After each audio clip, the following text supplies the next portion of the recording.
What's going on, guys? Dan here. Hope everybody's doing well as always. So, today I actually wanted to talk about the number one factor that I see in successful people that people who try but don't succeed seem to lack, all right? And this is something that I have troves of, and all of the people around me, and trust me, guys, I know some uber successful people like multi-million dollar yachts and all sorts of stuff, successful people. I'm not one of those guys, right? Um, I'm very conservative with the way I spend and different things like that. I'm not interested in a multi-million dollar yacht. I would prefer a farm somewhere like what I have up north, um, where I can relax and just be in nature and the wilderness. I've never been a flashy dude, but I do know people like this, that drive the Lamborghinis and all this stuff. And they all of them struggled. They all came from somewhere lower down. I don't know anybody who was born with money. Nobody, not even one person, guys, right? And I found like I don't really gel with those type of people who were born with money because they don't understand what it is to be a normal person. They don't understand the struggle. They haven't been there, done that, right? They just had cash, and then some of them got a good education, and that way they were able to take the money that they already had and build a big business with it, and I respect that. But I just don't gel with those type of people because they don't know what it's like to be at rock bottom. So we don't really have that much in common. Now, with the entrepreneurs who I know who started at rock bottom and got to, multi-million dollar status, there's one trait, and it's a personality trait, and it can be learned, that they all have, including myself, guys. And this is resilience, right? Because if you've seen any of my other videos, you would know that I talk a hell of a lot about how hard business is. It's not easy, especially if you're starting from a place of poverty or having very little money, right?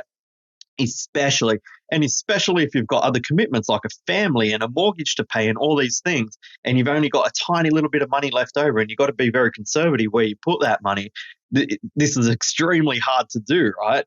So you need to develop and foster and build inside of you a sort of resilience that's unbreakable, because you are going to come up against hardships. You are going to experience extremely difficult times where you're going to want to just quit, throw it all away and say, look, this is just too difficult on me.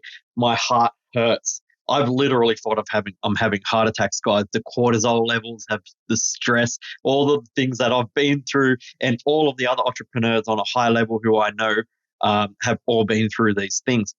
And make no mistake, when you get to the top, you now have so much more to lose. So those stress levels are so much higher. Yes, you don't have to worry about bills and certain little things that you have to worry about when you're at, closest to the poverty line, but you remember what that poverty line was like. So you never, ever, ever want to go back there. And this puts a different type of weight on your shoulder as an entrepreneur, right? It's not the same as like wondering where the next meal is going to come from or how I'm going to pay the rent to keep a roof over my head. It's very different, but it's if not equal, it's a larger weight, right? It truly, truly is when you get to that top level, because you never, ever want to go back to where you were. Now, you will come across so many hardships, obstacles, and if you can't sort of just have this resilience about you and say, look, it is what it is, something went majorly wrong, right? How can we learn from this? Can we put together a spreadsheet, or can we build a procedure around that issue to make sure that next time we know how to handle it? If you can do that with like calmness, right? This is where that stoic nature can come into. It can be extremely helpful for any entrepreneur, right? And this is why a lot of entrepreneurs are turning to stoicism, right, and the ancient scriptures. I've always been into that sort of stuff. As you guys know, I sell books, and ancient books at that. So I've read a lot of them. If you can do that, if you can sort of like come up against issues, big issues, like I recently had one in my company and it's still ongoing, but, I didn't sleep very well for a couple of days. However, I stayed calm and I just knew what to do, and I went about the motions of doing that, right? And now we're starting to rebuild. So this is just one of my other companies, guys, and it happens all the time, right? Doesn't matter what level you're on. If you're an entrepreneur, uh, you're going to face hardships almost on a daily basis. And if you don't have that resilient nature and that ability to, face and overcome obstacles with a calm attitude, then you're going to struggle immensely as an entrepreneur. I'd go as far as saying you might not even succeed ever, right, until you can overcome these things.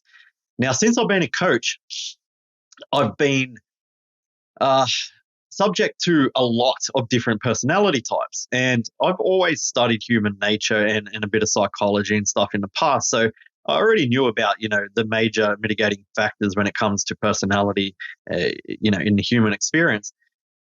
But to actually experience it firsthand and work with all these different types of personality types, and you can pigeonhole them into a group of personality types, but still everyone has their own individuality. So you can sort of put them in a certain box, right? And that might not sound good, but this is how you have to be as a coach, so you can understand who you're dealing with and how to best help them and serve them, right? But what I've noticed is the people who disappear, the people who will never succeed, even though I'm handing them the blueprint to publishing success. Here it is. I'm succeeding. Many other people are succeeding doing exactly this blueprint. You can too. That main mitigating factor between the people who disappear or the people who just complain all the time or freak out and just get in the DMs, Dan, like this, right, is they don't have that resilience. They don't have that ability to hit an obstacle and go, okay, this is not good. But, this is what we do. This is what we do as entrepreneurs. We come against hardships and we solve problems that other people will not solve in order to achieve the success that other people will never achieve. And when you get that into your head and you understand this is what an entrepreneur is, this is what I signed up for. A lot of people think, it's going to be easy because the internet tells them that. We never, ever say that, guys. And you guys know that. We never say that. Business is not easy. It's never going to be easy. But the internet does it's fanciful, right? It likes to say to everybody, it's so easy. Just jump in. I'll show you. You do it, tomorrow, and you'll be 100,000 by the end of the week. Yeah, no problem. All lies, right? All lies. But the moment that you can rectify in your own mind, this is going to be hard. I need to develop a resilience like I've never, ever had before in my life if this is the path that I truly want to follow. And if you can't rectify that in your head, if you can't say, I need to build this resilience, you can build resilience through many things, right? It doesn't happen overnight. It's a journey. It's a life journey like all journeys, right? You're going to be learning resilience to the day you die. There's still times where I overstress and freak out, and then I'll pull myself up. I'm like, Dan, hang on. Every time you're in that sort of manic state of mind, you can never solve any problem. It's just not possible. You cannot use focused thought on an issue if your brain is scattered because you're in a manic panic stage, right? So you need to be able to just go, woosah, go for a walk on that beach or around the block or read a book, get in that diffuse state of mind, switch off your problems. This is something that's huge as an entrepreneur. If you can switch off your problems and then come back to the issue with a fresh mind and new eyes to look at this problem, then you have a real chance of being extremely successful.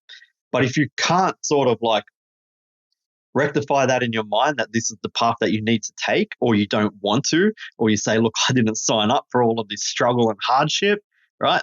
Then there's no shame. There's no shame in not listening to all the shit. I'm going to say it, all the shit on the internet telling you how easy it is and just going and getting a 9 to 5. There's no shame in that. And trying to, develop your way up the career ladder or save for retirement or any of those things that are the standard things that humans have been doing for decades, right? There's no shame in that at all. However, on the other side of things, if you have decided this world is for you, you do want to be an entrepreneur, you have to. There is no way around this. Nobody is going to overcome your obstacles for you. You have to build that resilience.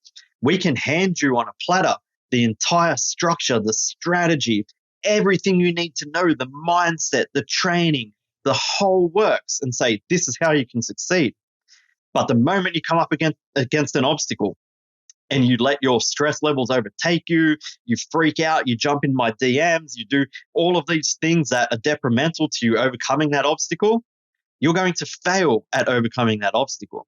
So resilience is, without a doubt, guys, it is the number one mitigating factor between the successful and the non-successful of the people. The people who I'm talking about here are the people who came from nothing or very little and built, a multi-million-dollar empire for themselves, right? Now, I'm not a millionaire in cash assets, but if you look at all my other assets that I have, I am, right? But I don't buy boats and things like this and all the rest of it, like like all the glamorous. You guys know that Fergie song, Glamorous? Oh, what is it? The power, or something like that. I'm not like that. So you'll see me in like these Target, jumpers and T-shirts, and you'll see me like driving around in an old car. Not so much anymore. I just bought a new one, but I bought that because I love going out in the wilderness. I wanted something reliable. I don't want to get stuck out there and have to be resilient in the bush. That's extremely hard to do. I think I actually learned my resilience in the fact that I am a bushman. I do go out in the bush and I do practice survival skills. And, have you guys ever tried to start a fire with your own two hands? This is something that can build resilience. This is actually something that I talked about many years ago and I had forgotten about. I used to ask my students, this is an online business, but go and try and start a fire with your own two hands. You're going to sweat. It's going to be hard. You're going to have to build rope and make a bow, and you're going to have to rub sticks together, and you're going to have to find the right tinder, and it could take up to 6 to 7 hours. I've seen it happen, right, for somebody to actually get an amber, and then it goes out, and then they're like, oh my God, this is the biggest stress. If you can go and start a fire with your own hands, your own two hands, right, like our ancient ancestors did, this is how you will build resilience. And you can take that lesson, learn from lighting that fire, into your business life, into your family life, into every single part and aspect of your life. And it will serve you well. So guys, go try that. Go and actually try to light a fire with your own two hands. I'll put a link under this video or somewhere around there of how to do that. So you can go ahead and do that. I think one of my good friends, Jake Kassar, has a video on that on his YouTube channel. So he's like one of Australia's leading survivalists, right? And he's a friend of mine not far from where I live here. So I'll put a link to that. And if you truly want to build resilience, go out and do it. Take a photo and post it under this. We want to see that you had what it takes, that you listened to this video and you said, you know what, Dan, I believe that. I'm going to go out and build resilience with my own two hands. I'm going to get blisters. Maybe my hands will bleed while I'm rubbing these sticks together, but I don't care because I'm not going to stop until I succeed at getting an amber in that tinder pile, blowing it and making flames and bringing something to life, right? And you can take those lessons and put it into your business. It's very interesting. This is sort of like an experiment. Let's see who actually goes out and does this. I will do it. I'll put a photo of me doing it, okay? And then I want to see who else here has that sort of resilience that can go out and do that. All right, guys, if you actually want to work with us and build resilience with us and our team and our community, and also actually build a successful publishing business, then there's going to be a link somewhere around this video. Of course, we can help you do that, right? It's not that hard, really. It's not, if you've got the right help, the right guidance. So just click on that link, go take our training. Yes, block off an afternoon and go take our training, okay, guys? And if you have any questions, just let me know. I'm always happy to help. And you all have a great day.